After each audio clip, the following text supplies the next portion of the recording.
नमस्कार, ये है रिव्यू कॉर्नर। मैं हूं तुषार उप्रेती। तो अगर कोई एक भाषा मुझे चुननी हो जो मेरी मातृभाषा नहीं है और उसका सिनेमा मैं देखना पसंद करूंगा तो मैं देखना पसंद करूंगा मलयाली फिल्में। कमाल का मलयालम सिनेमा जो है वो बन रहा है और वैसे भी बनता चले जा रहा था सालों से। ओटीटी ने उसे एक बार फिर से दर्शकों के सामने रख दिया है। तो इस लिहाज से बात करेंगे फिल्म कुंभालगी नाइट्स की। यह है रिव्यू कॉर्नर। मैं हूं तुषार उप्रेती।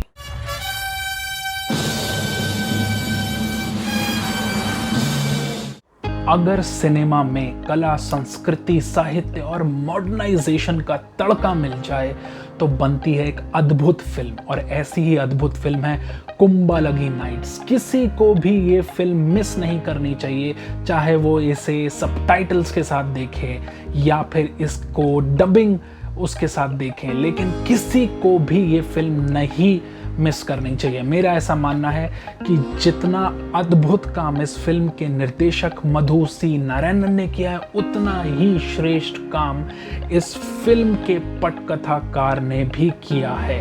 इस फिल्म की पटकथा इतनी आपस में मिली हुई है कि कहानियां एक के बाद एक खुलती चली जाती हैं, लेकिन अपना, जैसे कहते हैं हम, कि जो जड़ है उसको बिल्कुल भी नहीं छोड़ती हैं। तो दृश्यों का संयोजन जो है, दृश्यों की संकल्पना जो है, या दृश्य का जो विधान है, सीन फॉर्मेशन इतना कमाल का है कि आप इस फिल्म को अगर देखना शुरू करते हैं तो एक बार भी इससे नजर नहीं हटा पाते हैं। फिल्म के पटकथाकार श्याम पुष्करन की यह खासियत रही है कि वो एक कहानी से दूसरी कहानी में जाते तो हैं, लेकिन कहीं भी फिल्म का जो ताना बाना है उसको कहीं भी मिस नहीं करते, जिस वजह से आपका जो इंटरेस्ट है वो फिल्म में हमेशा बना रहता है। बात अगर कहानी की करें तो कहानी बहुत ही साधारण और बहुत ही मार्मिक कहानी है। ये आपके दिल को छूती है।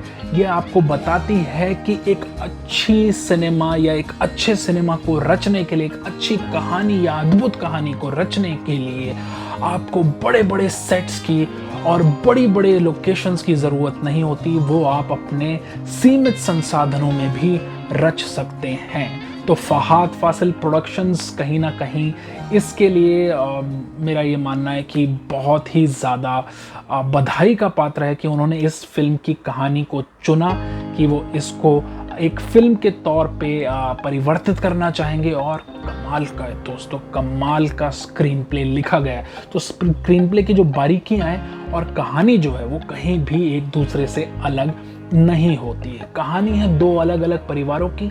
एक परिवार में 4 भाई हैं, उनके बीच का टूटा फूटा सा रिश्ता है। कुछ उनकी पास्ट की घटनाएं हैं जो उनको वर्तमान में एक दूसरे से जुड़ने नहीं देती है। वो गुत्थियां धीरे धीरे धीरे धीरे कहानी में आगे बढ़ती चली जाती है। और एक है, मैं कहूँगा उस परिवार को, फहाद फासिल एंड फैमिली, ताकि समझने में थोड़ी आसानी होगी।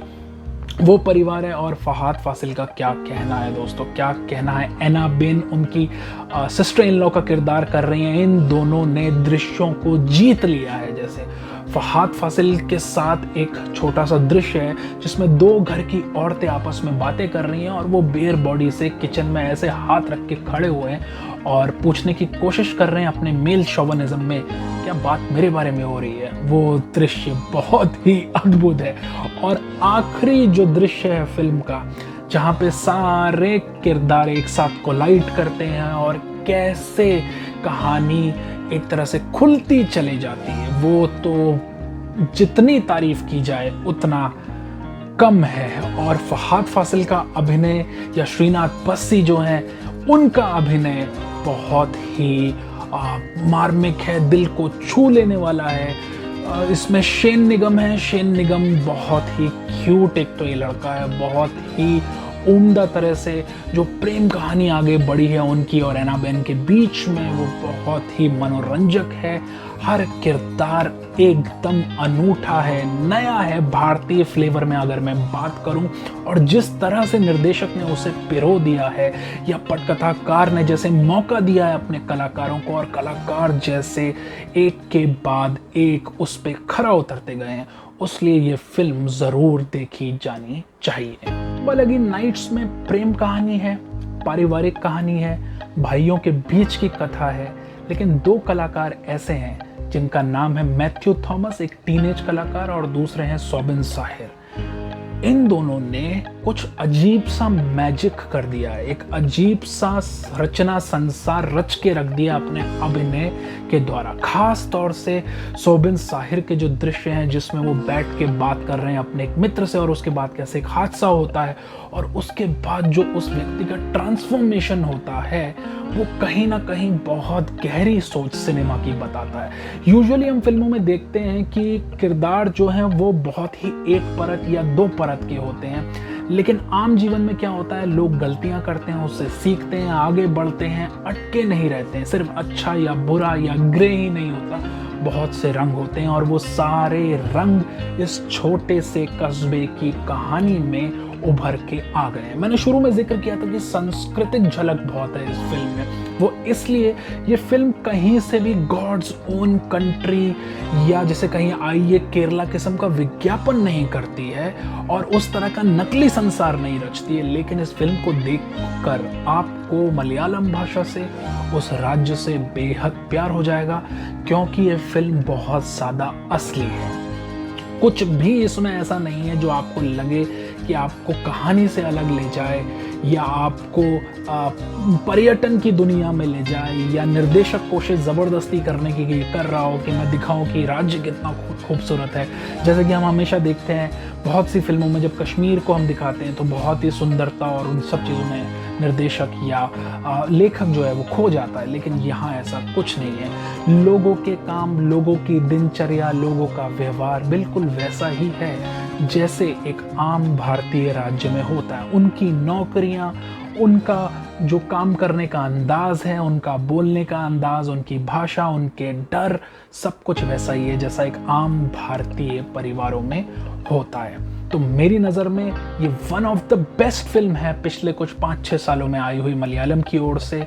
और भी बहुत सारी फिल्में हैं, उन पर भी चर्चा करेंगे, लेकिन वीकेंड पे अगर आप कोई फिल्म ढूंढ रहे हैं तो मेरा मानना है कि मलयालम सिनेमा मिस मत करना दोस्तों। ये नाइट्स के बारे में एक चीज़ और जोड़ दूं, मुझे मलयालम का एक भी शब्द समझ नहीं आता है, बिल्कुल वैसे ही जैसे वर्ल्ड सिनेमा की बहुत सी भाषाओं का मुझे एक भी शब्द समझ नहीं आता है।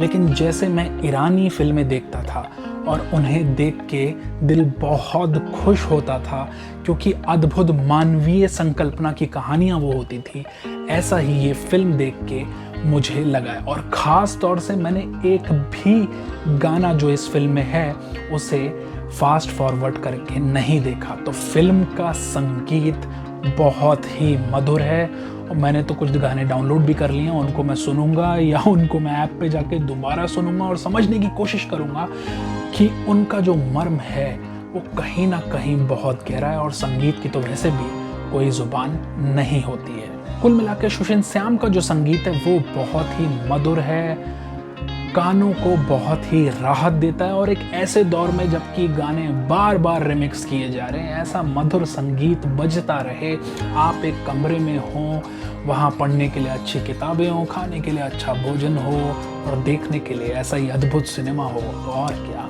चाहिए। और भी मलयालम सिनेमा के रिव्यूज़ के साथ आपसे होती रहेगी मुलाकात। देखते रहिए ये छोटा सा शो रिव्यू कॉर्नर। मैं हूँ तुषार उप्रेती, और जहाँ भी रहें सुरक्षित रहें। और एक बार फिर से कहना पड़ेगा, ये मलयाली लोग क्या खा के ये कमाल की स्क्रिप्ट लिखते हैं दोस्तों, कमाल की कहानियाँ आपके लिए लेके आते हैं, अद्भुत, अदम्य, साहसिक, और जितना मैं कहूँ उतना कम है। Hats off once again. धन्यवाद।